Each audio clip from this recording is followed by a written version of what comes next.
Hello, and welcome to this week's episode of Pit Against, a live Push and Play call-in show. I'm joined by my constant co-host, Kevin Smurf Murphy. Kevin, what's up? Done with my work week. Yeah. Driving to Philly tomorrow. Yes. For Battle Hardened PTI or PQ Plus or whatever they're calling it now. Yes.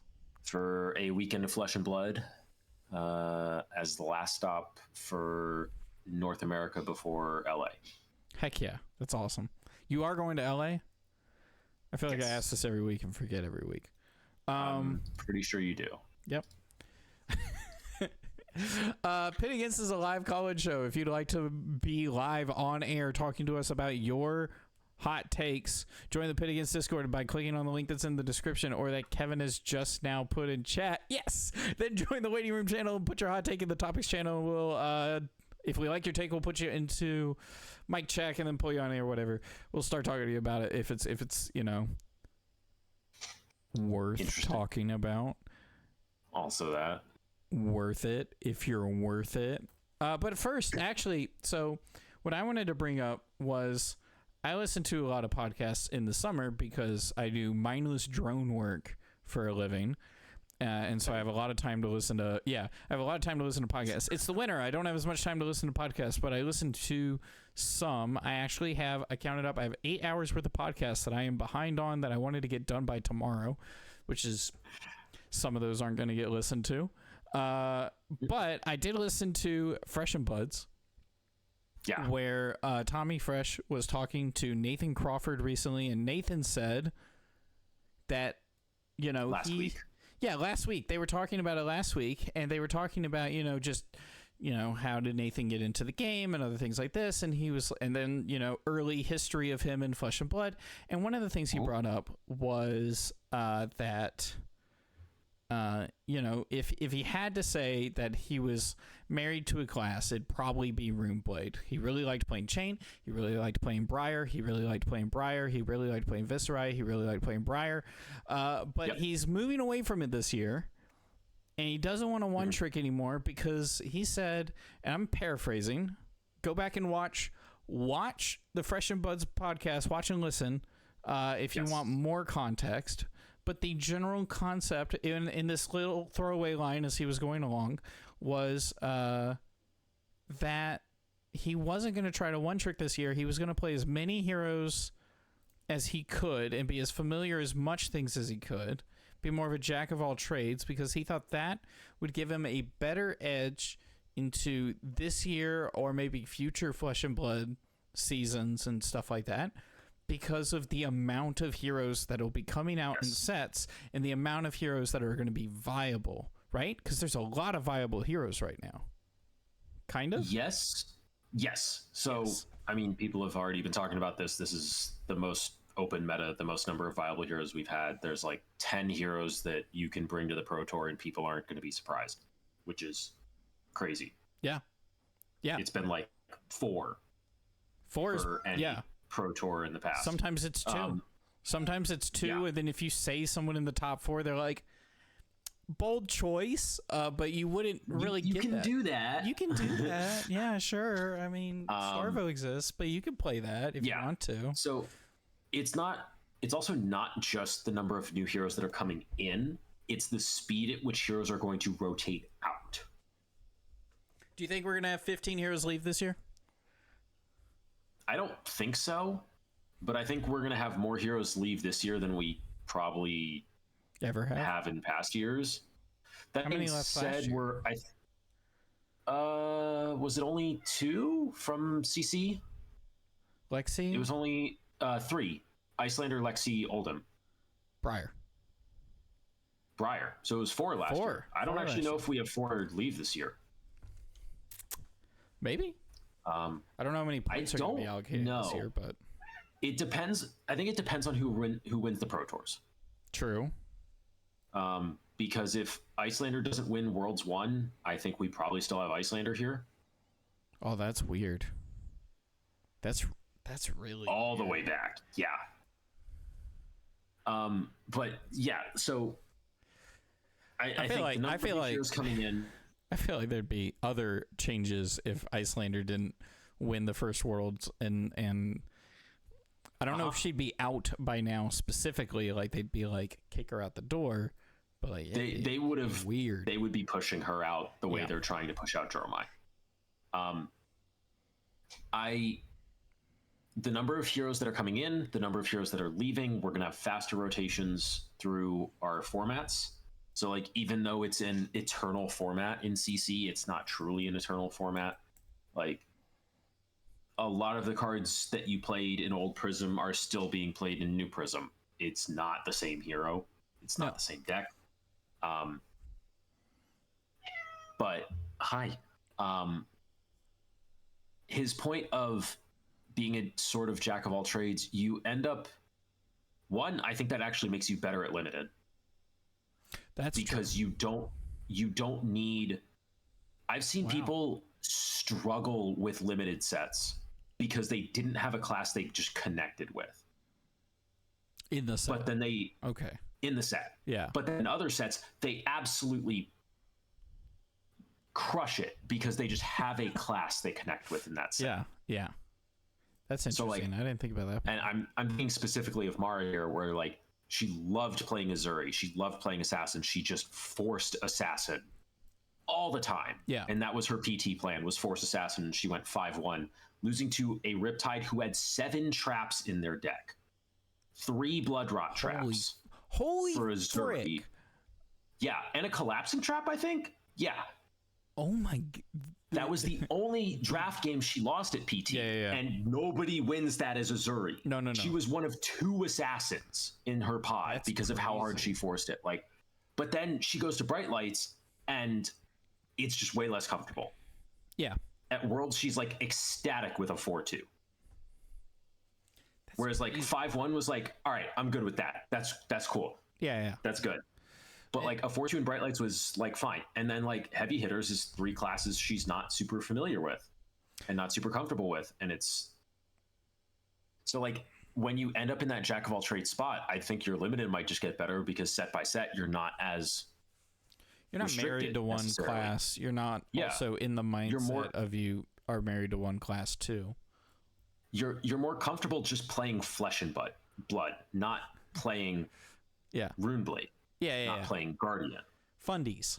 And yes, you're so I think there is a lot of merit to that, especially as we like have more of these dual format or split format tournaments. So like 2 PTs a year again, Nats, Worlds, 4 major events every year for the US. Big events that are split format where draft matters a ton. Yeah. And you're just going to be more comfortable playing Flesh and Blood. Okay. That's all interesting. Last year, specifically, what did you play? I played Icelander from January to about July. I played Lexi for a month and a half. I went back to Icelander for a month and a half. I played Dromai for like 2 months, Icelander for the last week that she was here after Lexi was gone. And then Dromai for like whatever was left. What have you played this year? Dromai. So last year you played Icelander with a little bit of other ice hero, and then after she left you've played Dromai until now. And that's it. Yes. You sold me really well on Nathan Crawford's idea because it sounds so idyllic the way you said it. Why aren't you doing it? Because Flesh and Blood on the other side, you get a lot of points in this game from being a specialist. You do. Okay. That is true. I don't know that it makes up for the consistent, like you're choosing when you choose to specialize and you choose to main a single hero, you're choosing slightly less consistent results over years, but you're choosing better results over a single year. Okay. And that's because you become intimately familiar with every matchup. You're going to get, like, people talk about like the theoretical like win rates of each hero in a matchup. Yeah. And that just goes out the window as soon as you have a specialist and a non-specialist sit down in the matchup. Yeah. True. Like, I don't... It takes I've two said this so people many who times. know the matchup really well to get theory. To get even close to theory. They're still not going to get theory. Yeah, like, because I don't... Yeah, go ahead. I don't know. I've played Dromai for like 9 months now, off and on. Yeah. But it's been my primary deck for about 9 months, since like last August, I guess. Yeah. 9 months? Not quite. But I played it like off and on for the last 9 months. I don't know what the theoretical win rates are for Dromai Bravo. I don't know. They are too dependent. Most people don't. Yes. They're too dependent on the two players that sit down at the table. Yeah. I could sit down with one Bravo who will finish with the same win rate as me over a Battle Hardened, and I could win 9 out of 10 games. And then also, it depends on what Bravo a bit too, right? So what it depends on what Bravo as well. Yes, Dromai brings. Yeah. But like, I could sit down with a different Bravo who's the same win rate as both of myself and the first Bravo. Yeah. And I could lose 9 out of 10. Yeah. Because it's a 90-90 matchup. It's a skill matchup. Yes. Which is to say that people think it's 90-90 because they don't understand that it's a skill matchup. But like, you get a lot of equity from being a specialist, from knowing these matchups better than your opponent does. Like, this is why you see Riptides and Viscerais still top 8 RTNs, because they just understand it better than everyone they're sitting down across from. Like,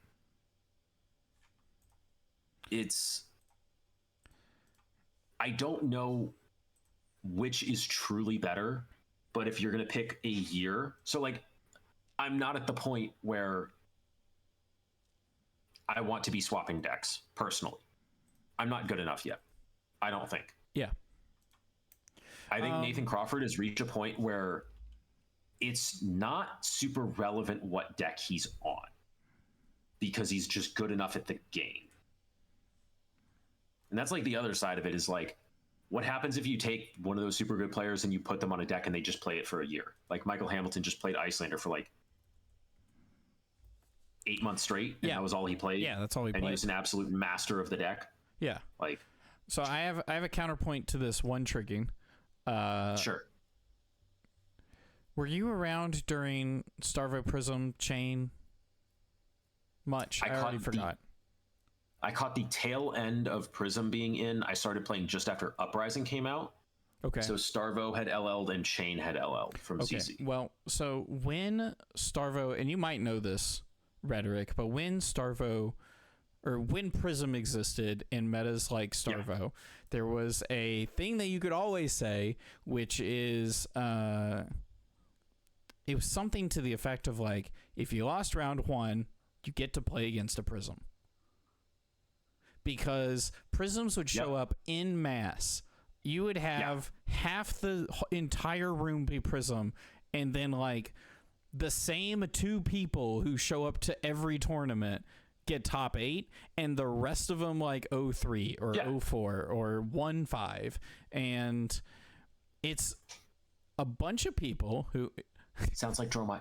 Yeah, sounds like Dromai, right? It sounds like it's the illusionist curse or whatever, right? Yeah. And so in that sense, there's a lot of people who love illusionists. They'd say they main illusionist. They play a lot of illusionist.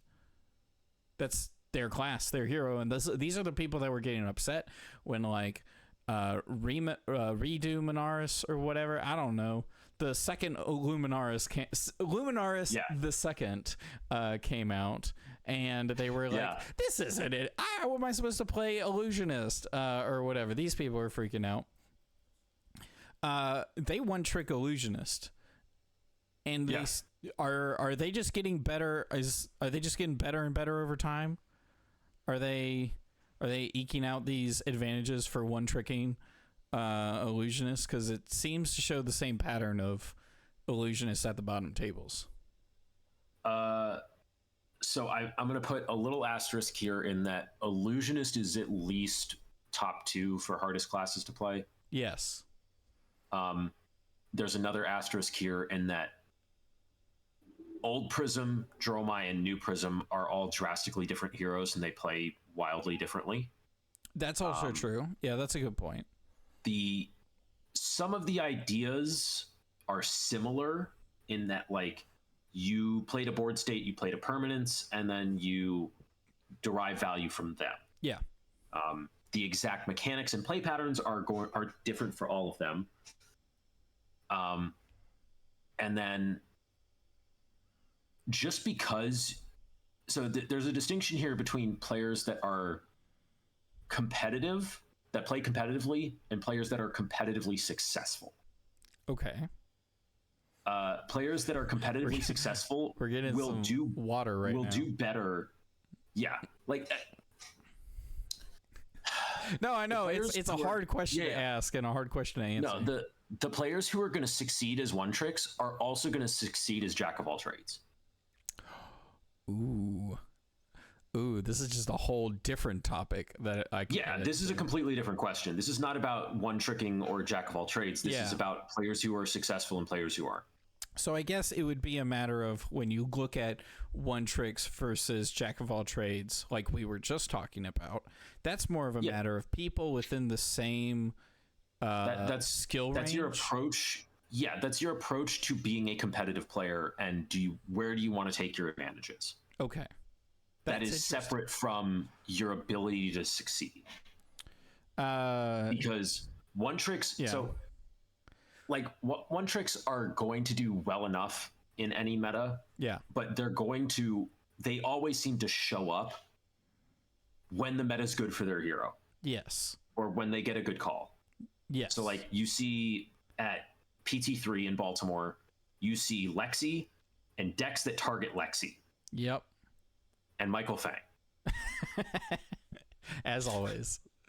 Playing his like most comfortable deck ever. Yes. Like that's why like he succeeded because of that, and I assume his draft record was also like 5-1 or better. Yeah. Yeah, exactly. But like you saw Brody Spurlock, who's absolutely a jack of all trades. Yes. Do very well playing Lexi. Andrew Rothermel is an excellent player and plays best decks. He played Lexi, he played Starvo back at PT1, and I think he was on a win-in for at least 2 rounds with Starvo at PT1. Frick. But then you see specialists like Mara Ferris and sort of Michael Fang. Kevin Smurf Murphy. I was not doing that well at PT3. True. Yeah, but go ahead. I did very well on day 1 with Icelander. There you go. I was very happy with my day 1 performance, and then my day 2 was not good, but I was mentally gone after I 2-4 draft total. That happens. So yeah. Yep. But so whether or not a player succeeds is almost separate completely. Like whether they succeed over the course of their career in the game is separate from whether they're a jack of all trades or a specialist. It's a mindset. It's a game plan into being a competitive person. It's a bunch of individual traits about a person, internal and external, that determine, how good they are or how successful they are at the game. Yes. And from there, there's many avenues to get there. Yes. Okay. You also mentioned you don't think you could go to jack of all trades right now. Would you if you could you? Probably. I can't. The way you said it was funny. Yeah, go ahead. Sure. I mean, like, I can't say for certain I'm not there, but the odds are very good that if I could just be a jack of all trades and I had like 4 decks that I could play right now at a consistent PT day 2 rate. Yeah. I think that would be better for me because I benefit. I know as a player, like I can see the benefits of when I play more decks, I get to see more play lines. I understand more options, stuff like that. But like, I don't know enough about the game yet to step into those other decks and do well enough at a PT level. It kind of reminds me, this is probably a bad analogy. It kind of reminds me of sneezing. Oh, I thought I was going to sneeze there. It kind of reminded me of, this is a bad analogy using a bad game to compare, but it reminds me of how in League of Legends, almost any one trick can hit Challenger. You just hard focus and do the grind. You're a one trick, you hit Challenger. 90% of professional players are not one tricks. They are one tricks. Because you just can't. They're one tricks in their role, but they absolutely don't one trick a, like Michael Hamilton absolutely have a play style that they prefer. And in that sense, they one trick the role. They don't one trick a hero. They have 3 or 4. They have 2 or 3 decks that they can play in that play style at any given time. Yes. So I'll put it this way. That analogy, the reason that it doesn't work in League of Legends is because the bans, like you just get to ban characters the opposing team. That's true. Because you have picks and bans in draft. So what happens to Flesh and Blood if you have to bring 3 decks to a tournament and before your match is a best of 3, let's say you could play it in a reasonable amount of time. Oh, it's a best of 3? LOR?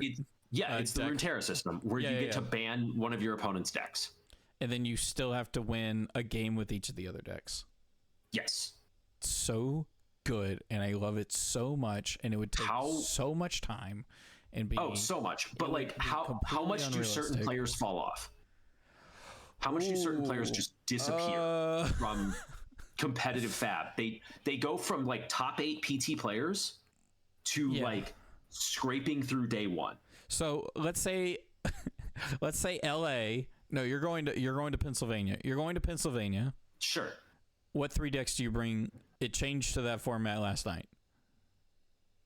Kano, Dromai, and probably Prism. Yes. I'm recognizing a play pattern consistency there, but we'll skip that. Yeah. Let's actually move on to the next point. Go ahead. If that is the format, it drastically changes the way I prepare for events. That's also true. Yeah. Everyone has to be a jack of all trades. You cannot be a one trick as much as you might watch Majin Bey put Seraphine and Temple in every deck that he plays for all of his. I mean, so the correct way to do those is you pick 3 of the exact same decks, so it doesn't matter what they ban. And when I say same deck, I mean same style of deck, right? Yeah. So you pick 3 combo decks, 3 tempo decks, 3 combo decks, 3 control decks, 3 aggro decks. Whatever. Temple? I don't know what that is. Sunken Temple is the card where at the end of each turn, it puts all of your cards in your hand back in your deck, and they cost -1 the next time you see them, and draw 1 for each card. So you just mana cheat the entire game. It's so messed up. God. How much does that cost? Yeah. 4? I can see 5. 5? That makes more sense. It's a 5 mana landmark. Okay, But like that's for his last open, he went 9-0 in Swiss, and he just played 3 Temple decks. He went 9-0 in Swiss playing 3 Temple decks of just like one was Seraphine something, one was Karma Set, and then I don't remember what the last one was. But it was like he was just like, I'm gonna play Big Cat every game, and it's fine. So funny. Yeah. All right. So like you definitely will run into people like I probably would have brought. Like at Nats last year, I probably would have brought Dromai, Icelander, Lexi, and you would have seen a lot of that lineup at Nats last year. That is a good point, and I think that whole concept would change too, kind of like in pick and ban in League of Legends, where it's like sometimes there's like one character that's OP, and so being blue side is more favorable because one character is OP. Because it depends on whether or not red just burns a ban on it. Yeah. And so in the same sense, if you were doing that kind of draft format, your decks might be completely different if there's busted decks in the format, right? So if it's like Chain Starvo Prism, those are 3 very different decks, but you register all 3 of them because like 90% of your people are going to register those 3 decks. Yeah. And the other 10% are going to be Starvo Chainbriar. Yeah. And so my point being is like Flesh and Blood going into where we're going is probably a lot easier it's probably a lot easier to not one trick because previously it was these are the best decks, whereas now it's okay. What is I don't know. There's a lot less like broken stuff. There's a lot. Yes. There's a lot more stuff going on. Yes. It's also like these ideas are also contingent on them not changing the amount of LL points that are given out for events. Because if they go back to 2 per PQ or RTN, one tricking suddenly gets better because you have a longer time with the deck, and you get deeper on the deck. You get better with the deck, and you get rewarded more for that because you get the deck for longer. True. So okay, it's so one tricking or jack of all trading, which one's better? Final answer. If I have to pick, or I guess let's word it in the way of the show, right? So it's like I'm gonna present it as jack of all trading. That's the new meta. It's better than one tricking. Specialists don't matter as much. Is that true? I'm gonna give it a very slight edge towards yes, simply because all the premier events are split format. Yeah. And limited is worth so much, and being able to be comfortable as fast as possible on as many classes as possible benefits you greatly just for limited. Yeah.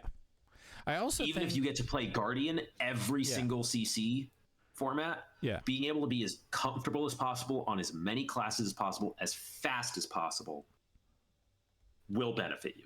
So there's I'll wrap this up with a Rodney Mullen story or quote it was a quote. Rodney Mullen said, "Of all the professional skateboarders I know, most of them are what I would say not comfortable on a skateboard."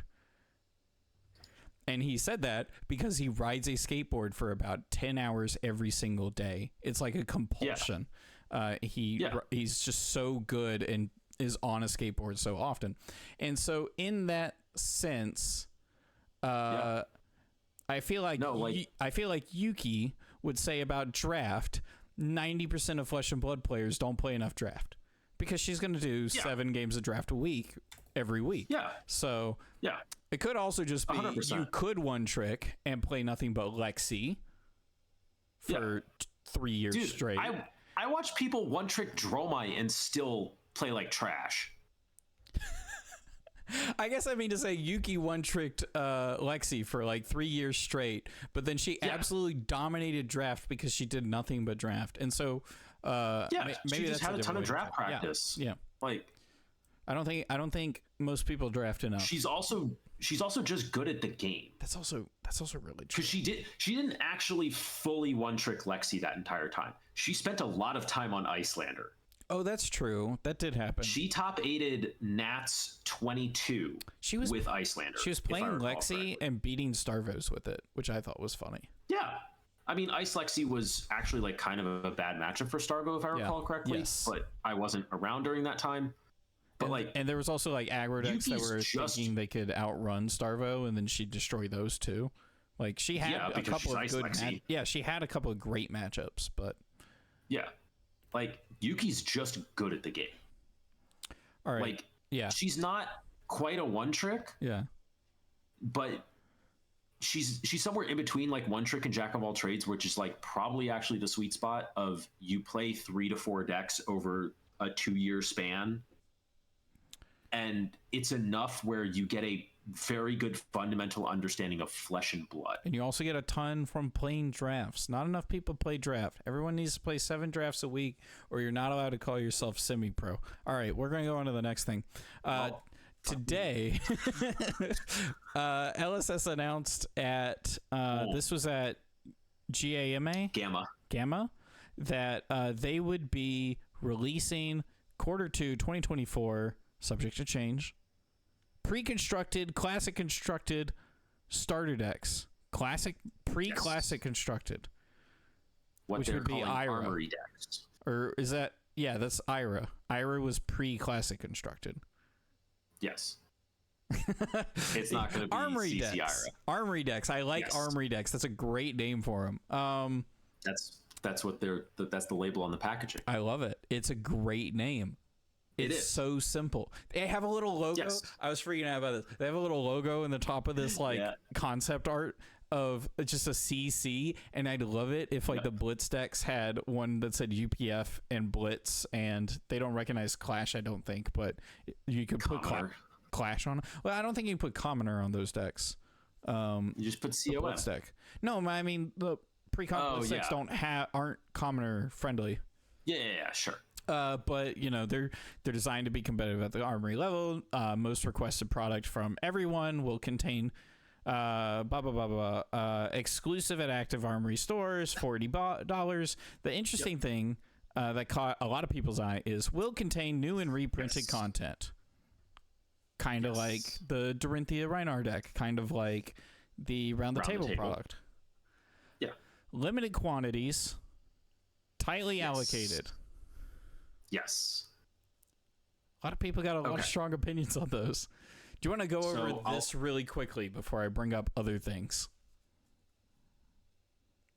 What do you mean this? This as in new cards tightly allocated, limited quantities. Just those two expressions before I start reading people's takes that I found online.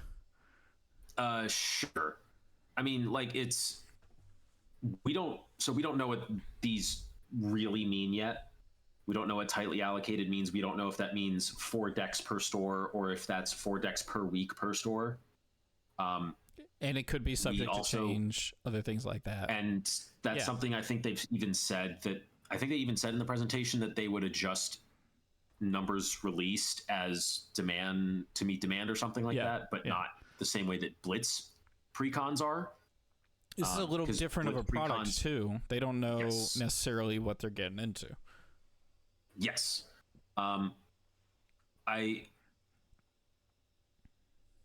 little wary whenever they put new cards in precons like this because of Dory vs. Rhinar.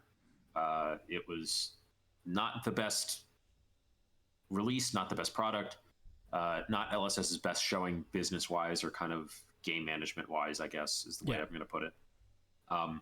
Round the Table was significantly better, even with some very in-demand cards, Civic Steps being the Guardian leg piece of choice in every constructed format. Red Bittering Thorns also being a very high demand card because that's an insane card. I am inclined to let LSS handle this and trust them that they have learned lessons from mistakes made in the past. And they've proved that they have, right? Yes, they have proved that they have taken mistakes, learned from them, and improved upon them. Like, I got Civic Steps for like $15, which is fine for any equipment Majestic that I would see in a normal booster set. And I still don't have a Courage of Blade Hold. Yeah, if you just bought one to play, I have the Civic Steps. I can just put it back with the box if I ever needed to play that box. Yeah. Red Bittering Thorns too. Yeah, exactly. But I still don't have a Courage of Blade Hold, and it's still $30, and it's been reprinted in History Pack. Yeah, I don't know if it's 30 anymore. Got reprinted? But yeah, it was in History Pack because it was first printed in Crew. Yeah. Civic Steps hasn't been reprinted yet, and we just had heavy frickin' hitters. It wasn't gonna get. I mean, if it was reprinted, it wasn't. It would have been reprinted in expansion slot. Yeah, which I would have been fine with. Did you also Courage of Blade Hold? Need to. What did you say? That was $30. Courage of Blade Hold. Courage of Blade Hold. It was $30 last time I was actually looking at it. Okay, it's like 15. Okay, so about the same price as someone bought one for 22 yesterday or a few days ago. But that's a reasonable price for a piece of Majestic equipment, in my opinion. So I'm not too worried about it. Yeah. 3 of Glistening Steelblade when they're each $35. Not great. Bittering Thorns, I think, are maybe in the $5 range. I haven't checked. I'm just guessing. But even then, a playset of those for $15, fine. I'm cool with it.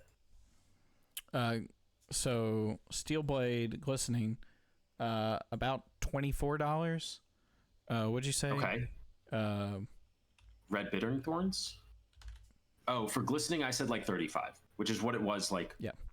When I was looking $10 for Bittering Thorns? Oh. Yeah. A little pricier, but you could get 3 of those for the price of 1 glistening steel blade.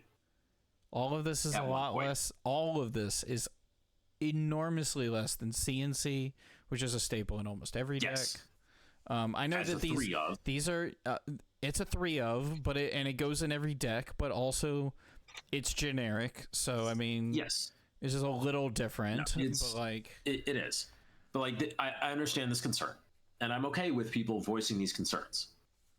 Like, these are mistakes that they have made in the past. They are also mistakes they have fixed in the past. I think I would say about 40% of the people on Twitter that I follow that were talking about this were just blindly excited, like I was. Yes. Where they're just like, oh my gosh, I'm so hyped. And I had a million reasons to be excited about it. About 40% also said they're very, very excited. They're going to buy it when it comes out. They're super glad. They're a little concerned about those 2 specific things being mentioned on the same slide. Yep. And then 10% fixated on it and had a bad time reading it. Maybe 5%. Like, it was... I would say 5% fixated on it. Yeah. I think it was... Most people were glad that it existed, which, again, they call it armory decks because they understand what this is for.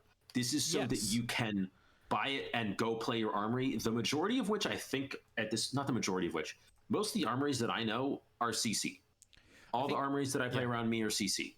There was another slide where it talked about the amount of products they wanted in a year, and one of the big things they were looking for in products for this year are just going to be... Didn't they say 1 product release per month? Aiming for releases of up to 11 months of the year, building from mid-2024. So I think it's probably literally going to be a release every month except probably December. Or maybe November. Depends. One of those, probably. One of those. Yeah, it's probably except the last. I'm thinking December because like they have a week off. Like, everyone just gets a week off at some point in December, and so I think it's got to be around then. 3 standalone booster sets. I mean, they're going to 2024. 2024. Yeah, and they're going to go to sure. Unrelated. Did you see the thing about Mistveil draft? I'm pretty sure they said that sealed Mistveil is 8 packs. Yes, I saw that. Does that mean draft is 4 packs? No, draft is still 3. Is that confirmed? We know that. Yes, we know that from Calling Tokyo details. That's so much. Do you think that's a temporary thing, or like the 8 packs? Is that only world premiere, or we'll loop? I want to loop back to this after. Write it down. Yes, absolutely. The precons. Yes. Okay, tell me about precons. I think, I mean, this is, if I had to gamble, I'd say this is going to be entirely a net positive, like wildly net positive. I trust them to put cards in these sets that are new, because also in Round the Table, there was a shit ton of new cards. Yeah. How many of them were CC legal or usable? 3. Probably, right? Bittering Thorns, Civic Steps, Blue, Boulder Drop, Boulder Toss, Boulder Drop, Boulder Drop, which was very cheap. It was like maybe $1. What? I'm trying to even think what heroes were in that set, or like, there's probably nothing out of the Professor. There was nothing out of Mech. That was going to not be in Bright Lights. Melody, none of the Bard stuff matters. None of the Bard stuff matters, and none of the only Guardian card that mattered was Boulder Drop. And 3 red Guardian cards, all with the Tower keyword, got reprinted. Yeah. Yeah, it just got reprinted. Which has me excited for, if these cards ever did get out of hand and they fit well into a set they're working with. And I trust them to be able to recognize that before we would even know. They do kind of do that sometimes. Sometimes they're just like, they just know. How much? What if Red Bittering Thorns is just a rare in Mistveil? If like Ninja is a Mistveil? Dude, if it is, I'm not. What do you mean if? Ninja's in Mistveil. Come on. If. It's the Mysteria set. I can say if. No. You want to hear one of the most mid takes I heard in the last 2 weeks? All right, hit me with a mid take.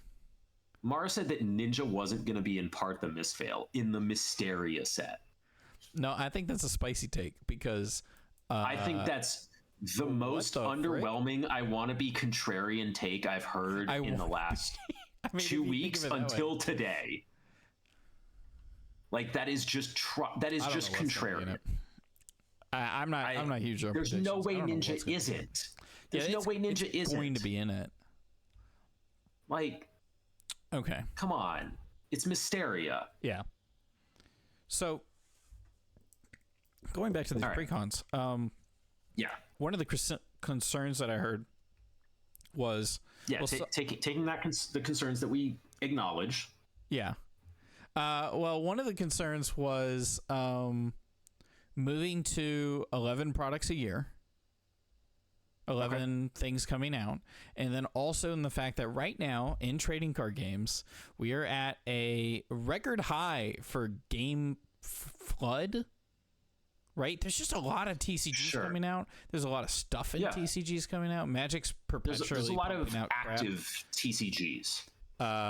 Like this past week, I have played 4 new trading card games just out of recommendations from other people. Yeah. And I think I played my first ever other trading card game since starting Flesh and Blood. How did you think about insert trading card game there? It was interesting. It's definitely not going to replace Flesh and Blood, but is a game that I will enjoy playing when I have Star Wars is a mid franchise. Anyways, I think that you're allowed to be wrong.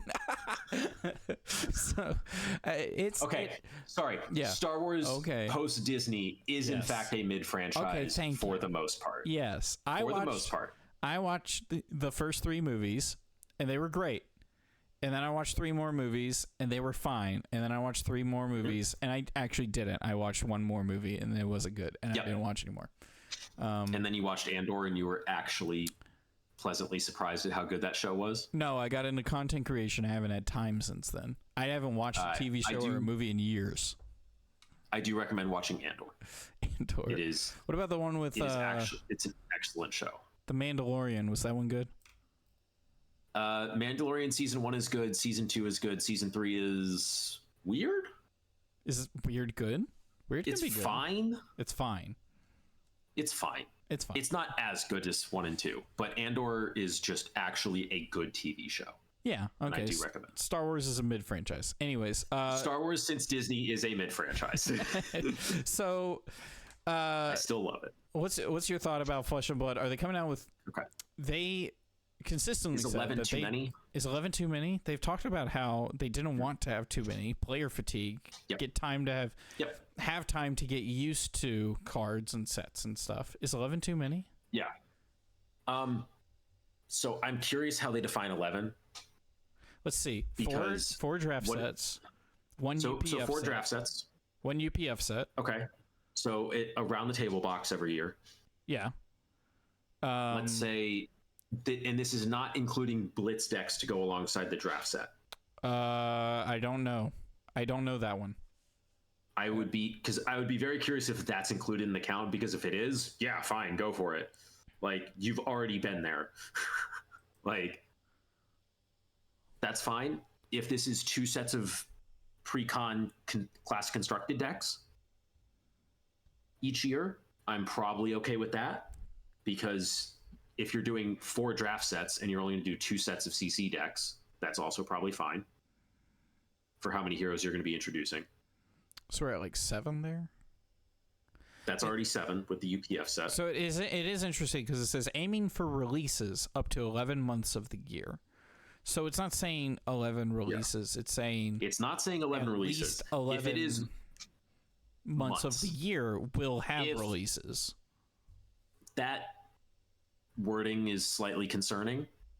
Is that a little concerning? Because if that means much? there's 15 product releases in 11 months, what do those 15 products look like? Like, That's actually. Crazy. PvE. Okay, if PvE is starting to be included, then we hit 11 real quick. Yeah. What if you have 4 draft sets, 4 PvE somethings? You're done. A UPF and 2 sets of CC. 2 sets of CC. That's 11. You're just done. Yeah. Yeah, let's That's go. fine. I don't know if that's true. Okay. It's actually I don't know if that's true at all. But Yeah. No, like, okay, the schedule like works out fantastically in a way. Yeah. Because what it is you have like a draft set lands in January, you have a Pro Tour at the end of February, and then you have a PvE set right after that. Oh, that would be so good. And then you have a draft set that comes out like 4 weeks later into a Pro Tour, a Premier event 6 weeks after that into a PvE set. And you just always have your PvE set as the cooldown after a tier 4 event or national season or whatever. I can already hear people being like, I've just finished grinding my eyes and hands out for Pro Tour whatever, and I'm so burnt out on this game. And then they can just go to their LGS for PvE, and it'll be the cooldown. And it's chill. It'll be chill. You hang out with people. It's just them and their friends. It's not about you can play things competing. like Bolton and just like you can play Mono Chivalry Brevet, and it's just good. And it's just fine. You can just play the it's actively good. Yeah. Oh my gosh. Like you could try hard the PvE, but you don't want to because you've grinded the pro circuit. Yeah. You went 0-3 at the calling after the pro, like the average person, me. You go 0-3 at the calling, and you're like, I tried so hard at this for this event, and I got my pat on the back for participating, and now I can go back to my state and play PvE. And cool down until I get amped about the next one. Yeah. That would be That'd be sick. Where they fit qualifier season in, I don't know. We'll figure it out. Who cares? Save that for the pro players.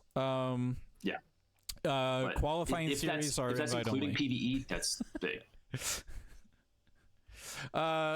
that is PvE, then it's really easy to get to that 11 months release stuff.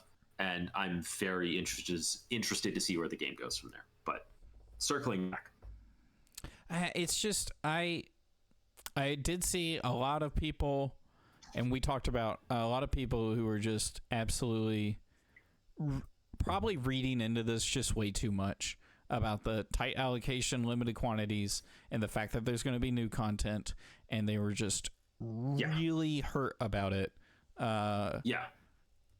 Like I trust LSS to know what they're doing, especially when they first showed off Round the Table with the professor at, I believe, Worlds. Was that San Jose? They first talked about it? Well, the first time they mentioned that the professor would be working with them was at the beginning of the year. No, that was at San Jose, I think. That was the Players Banquet at San Jose, I thought. I don't entirely remember. Oh yeah. Oh my gosh. But like they said that box would have 100 new cards in it. 100. 100. Yes. Yeah, but these cards are going to they're just not there. Yeah. Sure. What if they have a Guardian deck? What if all the cards are statted like Thunk and Wallop? Do you care that they're new? Yeah, but that's not an armory deck. That's not what they're selling you. They're not selling you those cards are played in Bravo and Victor. I guess so, yes.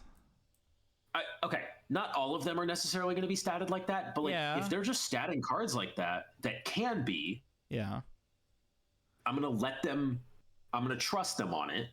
Yeah. I don't know. Just because cards are new does not mean they are going to shake the meta.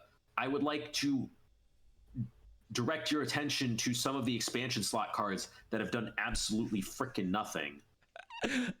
How Mechanologists didn't get a card in Heavy Hitters. They did. No, they didn't. Yes, they did. No, they didn't. Not really. No, they didn't. They got Nevo. Yeah, no, they didn't. But like Riptide has Intoxicating Shot, and now he is Reel In, and he's still nowhere to be seen. Well, Intoxicating Shot is probably a real card, and Reel In is probably a real card in like three sets or something like that. Once he gets like 6 more, another set of traps, maybe. Yeah. That's what we need. Like, we need to part the misfail. We need 15 Riptide exclusive cards in the expansion slot. Another set of legendary Riptide absolutely specs. Just push him straight up into tier 1. That would be hilarious. No, I'd be here for it. Just because. But it is interesting that these are CC decks. Yes. Just CC precons with new cards in them. Yes. And limited like they're putting them at Armory viable. Yes. Which also is slightly subjective. That's interesting. I am so excited to see. Well, you know me. If it's bad, I'm gonna be excited anyways, just because I'm gonna get excited about this stuff. Where it's just like, what do they think Armory viable is? Like, is Armory viable? So, like, like, are there Majestics in the deck? Is there Legendaries? There's 2 ways. Equipment? No. You could make some decent CC decks that have like Majestic level equipment. I just want to see them put Mask of Momentum in a precon. I think that'd be hilarious. Fuck not. Yeah, but it'd be so funny to me. So there are 2 ways that these decks can go. Yeah. Which is, someone at like a day 2 Pro Tour player can take it to their Armory and win, not stomp, where everyone feels like they have game into them, but because they're still just a better player, they're going to win. Or they're going to be good enough that they just stomp anyways. Yeah. Because Flesh and Blood is still Flesh and Blood. There's posts I see on Reddit all the time where people are like, what do I do when new players come into the store and want to play Flesh and Blood? Because I've tried playing Riptide and I still win. Yep. And it's like, sometimes it doesn't matter what you're playing with. The better player is going to win. Yes. Because Flesh and Blood could be that way. 100%. I won't actively play Icelander.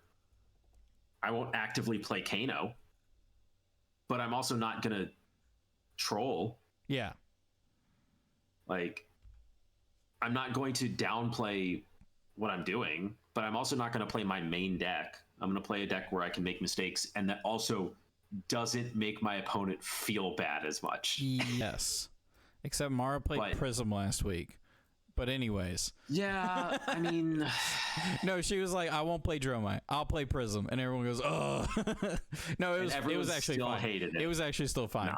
Tim won anyways, as he does. So another thing I wanted to point out, which wasn't a gripe that I've heard.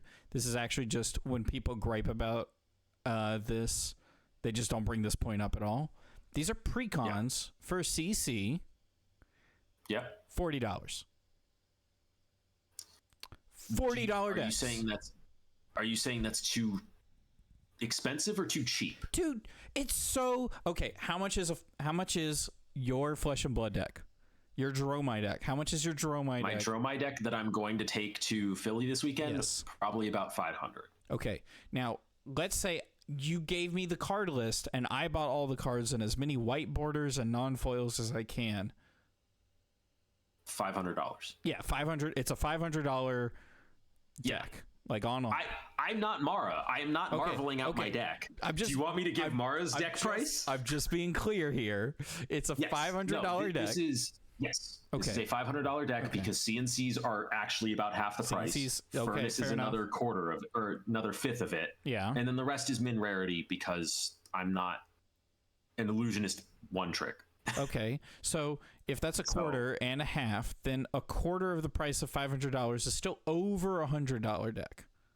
Yeah, which is probably 3 E-strikes. And then the rest is actually very cheap.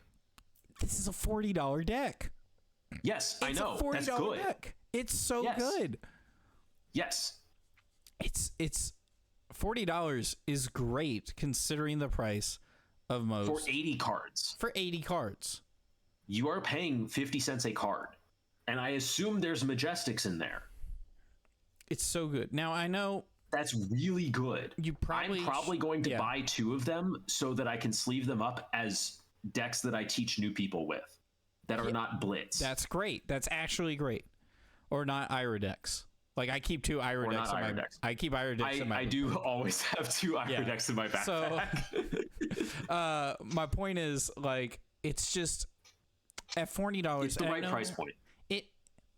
It still depends on what's in them, right? So, like, when the professor does videos on his decks, it's like, this deck was $40. It has about $80 worth of cards. I'm going to give it a B, because a lot of these cards are going to depreciate even more in value now that this thing has come out over the next couple of weeks. This is the price as of making the video. Yeah. As these decks are opened and sold. You should be getting card value of probably more than what they're selling for the moment it's being sold instantly. Yes. Because a lot of those decks do maybe have $80 worth of cards in them, and then a year later they only have $40 worth of cards in a $40 deck, and that makes sense. Yeah. I definitely picked up some Magic Commander decks at some point just to flip the cards that were inside because the value was that good. Yeah. And so it was the Warhammer 40K ones. Those decks are also just really juiced. Anyways, they're also really good. I've played against them and they're good. I think I got them for like $250 and I sold like $400 worth. But I think in general, people want to get more value out of their stuff than normal. This is not a box of packs, and so it's not like Gamble or whatever. You want to get this is a known, if not more. This is a known thing going in. Mm-hmm. If I'm not getting $40 worth of cards, I'm skeptical because I'd rather just buy the singles. And so it'd be better if you I don't know, $50 to $60 worth of cards in it, and then it's just like, okay, this is solidly more, more value than... It's going to drop a little bit. Those cards are going to drop a little bit, and that's fine. Yep. But they're going to drop to about $40. $40 total is a great price. And I'm for 80 cards, it's really good. Really because you're not buying 80 cards from a storefront, which is going to jack the prices a little bit because they have to. You're not buying it from TCG Player where you're spending shipping on 20 different packages. And they're not, which is suddenly an extra $20. And they're not 30% to 50% lands. Yeah. So like the Commander Precons may be roughly the same price. Yes. Half the deck's lands. So I think most Commander Precons are more than $40, but yeah. Oh, well, I mean, yeah, I guess when you get them, I never get Commander Precons until they've been out for a whole year. But yes, when the cheapest Commander Precons are $40.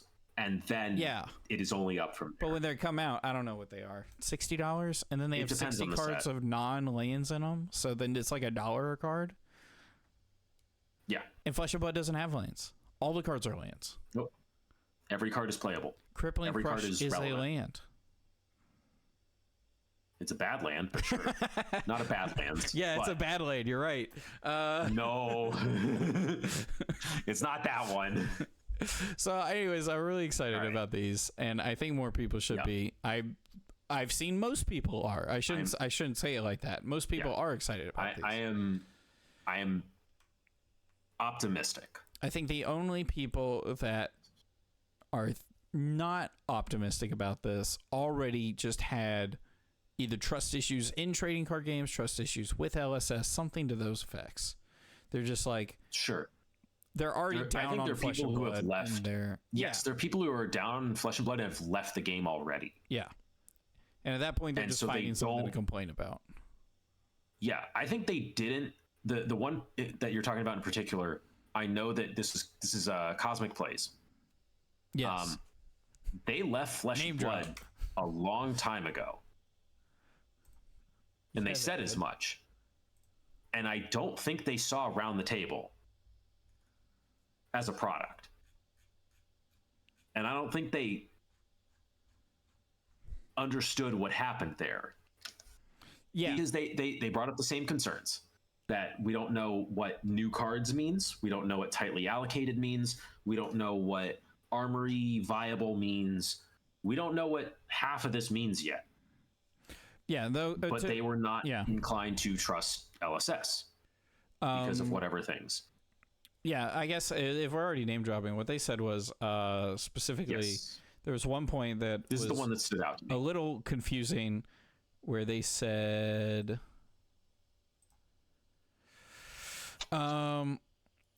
they were specifically talking about how it seems like a terrible thing that it's going to have new content but be in limited quantity, because that's just going to be hard for everyone to get their hands on it, or for whatever reason. But then someone brought up, what was it specifically?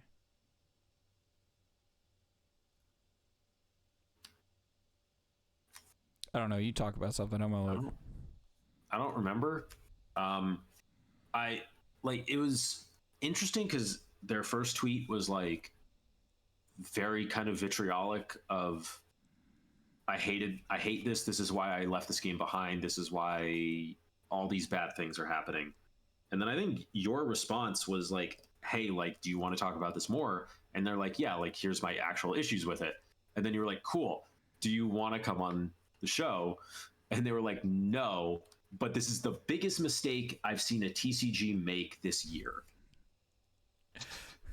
And I was like, that's the most like copium baby. What did I call it? I called it a sippy cup take. A sippy cup take. Of just the absolute, like, talking yourself in circles opinion. Because, like, they go from, like, this is a mistake, I don't like this, to here's why I don't like this, to this is the biggest mistake for a TCG this year. And we are definitely people who nitpick every word a person says. So yeah, they said it. When you have time to sit back and read what you're gonna tweet, and then you don't, I'm gonna judge you for it. No, we judge people in person too. Sorry.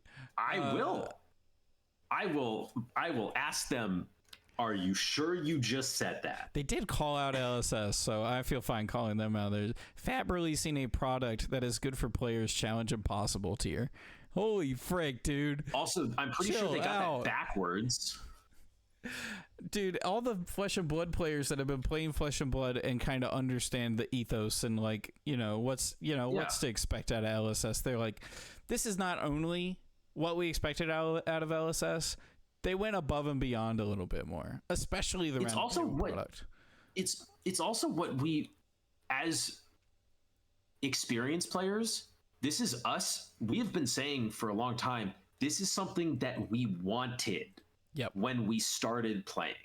Does it fix the fundamental problem that Flesh and Blood has for new players? No, it doesn't.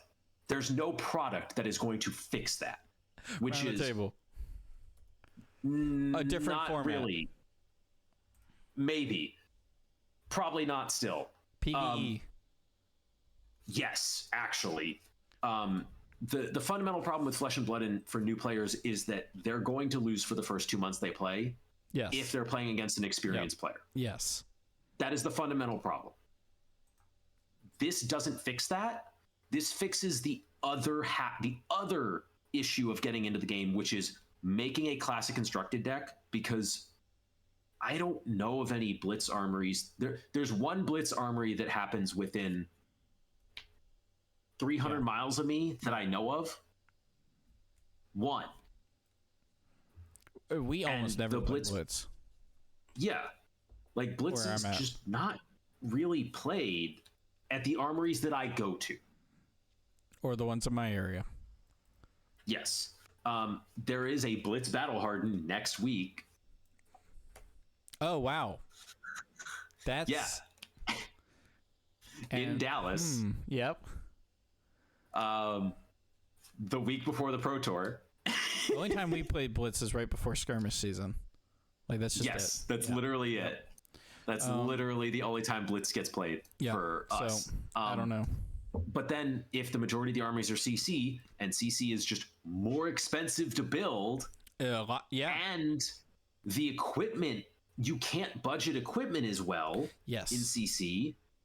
If we're suddenly getting pre-con decks that are CC, have majestic level equipment, which can play at this level. Dude, even if they had rare level equipment at like Betsy's hat level or Civic Steps, that would be amazing. Yes. All of the hats from heavy hitters. Any of those. Okay, I got three more points. Actually fine. They're all really good. I got 3 more points before we wrap up. One of the points was going to be, do you think we're going to see new heroes in the precons? I don't think so, but if we did, I would think it was a mistake. Ooh. Do you want to go over that briefly? I wouldn't. The only way you would be able to get the new heroes is from the precon. The only way you would be able to get their specializations is from the precon. Yep. I think that is a mistake. I think that is going to also... I have a lot of issues with that. What if the precon came out with a new hero? And then a few months later, it was in draft. That would be weird. There would have to be no competitive events. It would have to like not be legal at competitive events. That's above Armory. No. Until then, I wouldn't like that. Yeah, I guess that's a good point. I don't think I would like that. Okay, the other point I was going to bring up is someone gave me... They're printing... Their allocation numbers for that hero, for that precon, also are screwed. True. Those are screwed. True. Okay, so another point. I had a complaint about... I had a unique complaint about the CC precons. I have a coworker, Josh. Okay. We talk about him sometimes. He likes board games, and he likes tabletop games like D&D, and he likes them because building decks is a lot of work and thought process outside of playing the game. And he does not like that. And then I told him there's going to be armory level precons, and he said the F word, and then he said, don't you make me get into this game. That's not a complaint. That's not a valid complaint.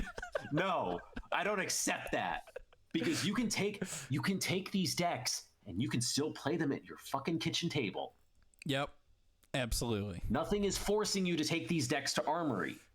But his problem is that it's too easy to get into Flesh and Blood with these. I think, and he doesn't want to. He doesn't want to get hit. He doesn't need a new hobby. So I think he will not have a problem taking this deck to Armory and not wanting to take it further. I think so too, which is why if he doesn't buy one, I'm going to buy him one. So, because we play Commander sometimes. Buy at least 2. We play Commander sometimes. He has like 3 precons, and he has one deck where he was like, man, this Commander looks cool. Seems like a lot of work, though. So I spent the weekend, and I built him a deck out of it. And so he has one deck that I built him and 3 precons. And so I don't know if I can get him to show up to an Armory, but I'm definitely going to get him one of those boxes. The last point I was going to bring up was in relation to something that we talked about on this episode. I'm going to just keep it a little vague. Brian Gottlieb made a tweet that was really good. There are a few back.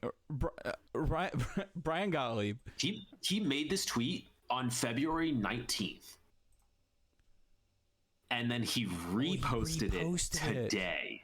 Oh my gosh. Yes. Yeah. Okay. So Brian Gottlieb made an old tweet and reposted it today. And I feel like this is going to be a thing. This is going to be a thing. Like once a year, we're going to see Brian. He's going to bring it back like every few months. And it's going to be perfect. So this unrelated, the CC Precon announcement stuff was today. For the sake of this video. But his tweet that he retweeted, March 7th. Brian Gottlieb, who is a game designer, senior game designer and lead developer for Flesh and Blood, said there are a few people in the FABTCG community who function as the canary in the coal mine for me. In that, if they ever tweet something positive, I will assume a cataclysmic collapse is just around the corner. We must keep these people unhappy at all costs. All right, that's where I was going to wrap it up for tonight. Kevin, do you have any shout-outs? Shout out Patreon, the last Pit Against, not Pit Against, Halftime. Pitfight Halftime with Mara Ferris. Halftime. Brody Spurlock. Jade Wonderbread. Some other third person. Yeah. And then what is it? Monday night UPF? Monday night UPF. Yes, we've been doing webcam UPF, and it's actually, I've been trying, this is, of all the things that doing content creation has filled me with joy, the fact that I'm actually able to get webcam UPF weekly is maybe the biggest thing, because I have been yelling at people to do this with me for the last like 2 years. I'll go into purple Discord. I'll go to the UPF tab where people talk all the time, and I'll say, I did this 2 weeks ago. I said, who wants to play some webcam UPF next week? This was 2 weeks ago. I got 0 responses. But in the casual Fab Discord, we have been getting casual games of UPF. And last time, or 2 times ago, I absolutely destroyed Pat Shaw of Off the Rails TCG, and he swore vengeance on me, and then he brought Viscerai and eviscerated the entire table, and it was great. It's been great. I've been loving webcam UPF. It's going to be this next Monday, and we'll be streaming it on Twitch, and I've gotten it all worked out. Hopefully it's going to run much smoother than it has been. And I think that's it. Yeah. Thank you so much for watching. Bye.